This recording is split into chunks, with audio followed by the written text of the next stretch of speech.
Good morning friends, welcome to the learning link. Exam આવે છે, tension થાય છે. 5 માર્ક્સના દાખલા આવડે છે, 4 માર્ક્સના આવડે છે, 3 માર્ક્સમાં વાંધો નથી આવતો. એમસીક્યુમાં અને એક વાક્યમાં જવાબમાં માર્ક્સ કપાઈ જાય છે. તો અહીંયા મારી પાસે તમારા માટે 10 એમસીક્યુ છે. ચેપ્ટર દીઠ છોકરાઓ 10 એમસીક્યુ આપીશ. આંકડાશાસ્ત્રના 9 ચેપ્ટરના માત્ર 90 એમસીક્યુ કરજો, એમાંથી જ 20 એમસીક્યુ પૂછાશે. બરાબર? તો જો ફટાફટ અહીંયા 10 એમસીક્યુ જોઈ લે. તમારા મિત્રને પણ કહેજો, શેર કરજો, લાઈક કરજો, સબસ્ક્રાઇબ કરજો અને પછી મને કહેજો કે પૂછાણા કે નહીં. જુઓ, સૌથી પહેલા r નો વિસ્તાર કેટલો? -1 થી 1. ફટાફટ જોઈ નાખીએ. બરાબર? પછી જો rx બરાબર ry હોય તો સહસંબંધાકાર કેટલો થાય? 1 થાય. સહસંબંધાકારનું ચિહ્ન કોના ચિહ્ન જેવું હોય છે? અંશના ચિહ્ન જેવું, એટલે કે x અને y ના સહવિચરણના ચિહ્ન જેવું. rx અને ry એકબીજાથી ઉલટા ક્રમમાં હોય તો r નું મૂલ્ય શું થાય? -1 થાય. સહસંબંધા કેવું માપ છે? તો કે નિરપેક્ષ માપ છે. વિકર્ણ આકૃતિના બધા બિંદુઓ એક જ રેખા ઉપર હોય તો r નું મૂલ્ય કેટલું થાય? ±1 થાય. ક્રમાંકોના તફાવતોનો સરવાળો સિગ્મા d કેટલો આવે? 0 આવે. જ્યારે અવલોકનોમાં પ્રસાર વધુ હોય ત્યારે સ્પીયરમેનના ક્રમાંક સહસંબંધાંકનો ઉપયોગ થાય છે.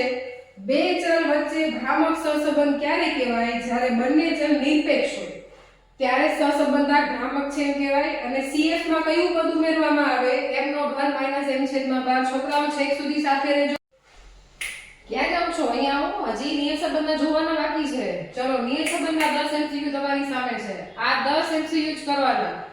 સૌથી પહેલા એમ કે નીચેના પૈકી કયું સૂત્ર સાચું છે? નિયત સંબંધાંક byx શોધવાનું સાચું સૂત્ર કયું? byx = r * sy/sx.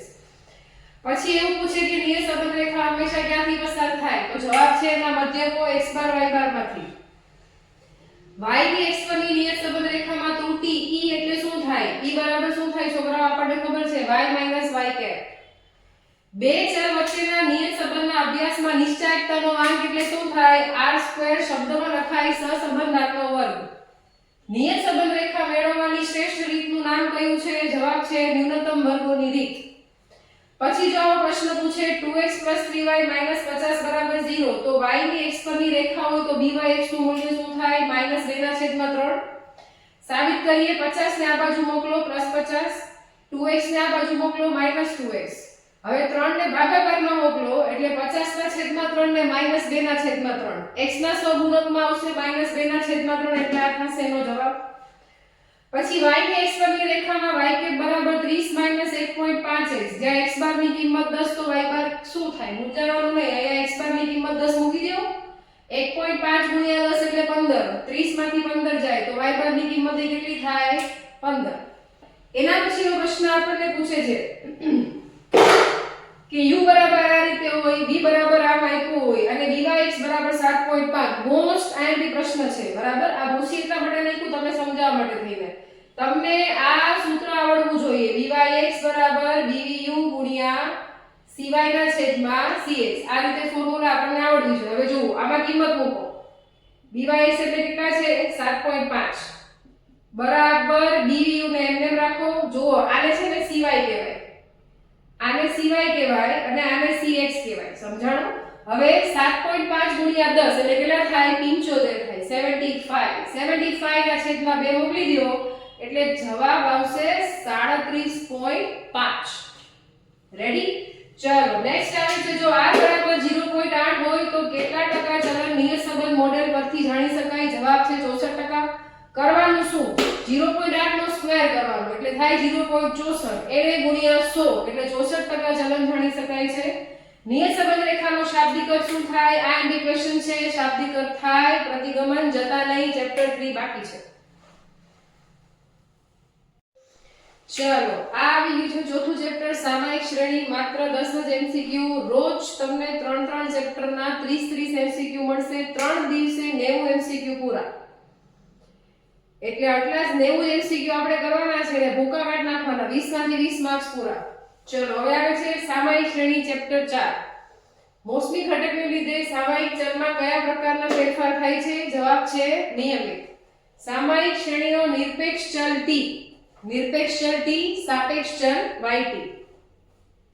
સામાયિક શ્રેણીના કયા ઘટકનું અનુમાન મેળવવું અશક્ય છે? જવાબ છે યાદચ્છિક ઘટક. યાદચ્છિક ઘટકને બીજા બીજું અનિયમિત ઘટક પણ કહેવામાં આવે છે, ભૂલતા નહીં. કયા ફેરફારો ચક્રીય ઘટકને લીધે થાય છે એનું એક જ એક્ઝામ્પલ છે શેર બજારની તેજી અને મંદી. વલણ શોધવાની કઈ રીત ટૂંકા ગાળામાં પુનરાવર્તન પામતી વધઘટોની અસર સૌથી સારી રીતે દૂર કરે છે? ટૂંકા ગાળા માટે આવે છે ચલિત સરેરાશની રીત અને લાંબા ગાળા માટે આવે છે ન્યૂનતમ વર્ગોની રીત, ભૂલતા નહીં.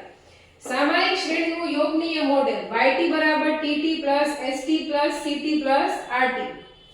નવી ટેકનોલોજીના કારણે વસ્તુની માંગમાં થતો અસાધારણ ફેરફાર કયો ઘટક છે? અનિયમિત. નવી ટેકનોલોજી પૂછે અતિવૃષ્ટિના કારણે થતો ફેરફાર એ પણ અનિયમિત અથવા તો યાદચ્છિક ઘટક છે. પછી આવે છે 8મો પ્રશ્ન, દીર્ઘકાલીન ઘટકનું બીજું નામ શું છે? જવાબ છે વલણ, એટલે TT વડે દર્શાવાય છે. ચક્રીય ઘટકનો સમયગાળો કેટલો હોય છે? જવાબ છે 2 થી 10 વર્ષનો હોય છે. અને છેલ્લો પ્રશ્ન છે છોકરાઓ, ચોમાસાની ઋતુમાં છત્રીના વેચાણમાં થતો વધારો કઈ વધઘટ છે? જવાબ છે મોસમી ઘટક. અહીંયા આપણા 3 ચેપ્ટરના 30 MCQ પૂરા થાય છે. સહસંબંધ, નિયત સંબંધ અને સામાયિક શ્રેણી. આવતીકાલે પાછા મળશું બીજા 3 ચેપ્ટર સાથે, બીજા નવા 30 MCQ સાથે. છેલ્લે સુધી જોડાયેલા રહેજો. 20 માંથી 20 માર્ક્સ આપણને જોઈએ છે. અને આ જો વિડિયો તમને ઉપયોગી લાગી હોય અને ઉપયોગી છે જ તે તમારા ફ્રેન્ડ સાથે શેર કરો, સબસ્ક્રાઇબ કરો, લાઈક કરો અને જો કોઈ ઇન્ફોર્મેશન હજી જોતી હોય તો કમેન્ટ કરો.